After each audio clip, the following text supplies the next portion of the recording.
نحن قاومنا جبروت أمريكا، جبروت بريطانيا، دول النووية، حلف الأطلسي قاومنا جبروته، لم نستسلم وقلنا نحن صامدون هنا. He is a danger. تخت بیتاج، مرگ بیرحم، روایت راز آلود قذافی. قذافی صدای سرخ صحرا، از صعود افسانه‌ای تا سقوط تلخ. شعر صحرا، افسانه میان آتش و سلطنت. در صحرای سوزان که باد نغمه های گم شده تاریخ را بر شنزارهای سوزان می پراگند، در وادی حجارف در میان خارها و نخلها کودک در سال 1947 چشم به جهان گشود. کودکی که انگار سرنوشت با انگشت اشاره او را برگزید تا بر تخت بیتاج بنشیند.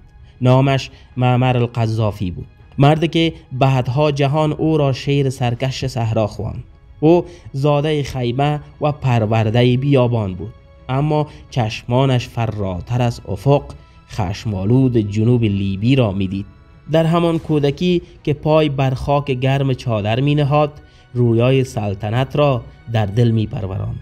بعدها در دانشکده‌های نظامی یونان و بریتانیا درس شمشیر و سیاست آموخت. اما آنگاه که بازگشت، شمشیر نه علیه بیگانگان بلکه برای دگرگونی درونی کشید.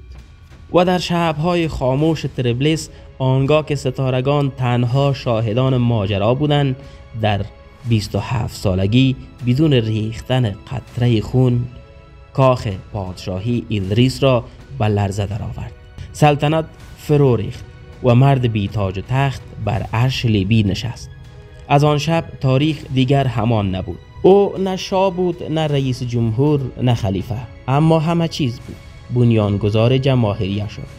حکومت مردم محور با کنگره ها و کمیته های به نام توده کتاب سبز را نوشت، نسخه خود ساخته برای نجات بشر از سرمایه‌داری و سوسیالیسم.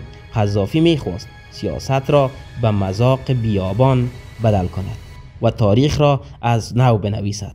در داخل با مشت آهنین فرمان می‌راند، در خارج با لباس‌های رنگارنگ، چادر بر دوش و شتر در رکاب بر فرش سرخ دیپلماتیک گام می‌زد. در سال 2009 ریاست اتحاد افریقا را بر عهده گرفت، اما خودش را رهبر برادرانه و راهنمای انقلاب کبیر می‌خواند.